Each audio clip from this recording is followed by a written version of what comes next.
A man sneezed, and to his shock, a bug flew out of his mouth. As he examined it closely, his nose suddenly became unbearably itchy, as if something was inside.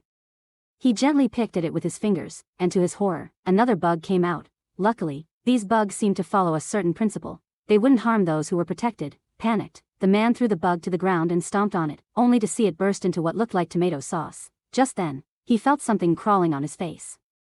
Looking in the mirror, he was horrified to see a bug wriggling under his skin. In the next moment, countless bugs swarmed inside his body. In the blink of an eye, the man was completely devoured, leaving nothing but bones behind.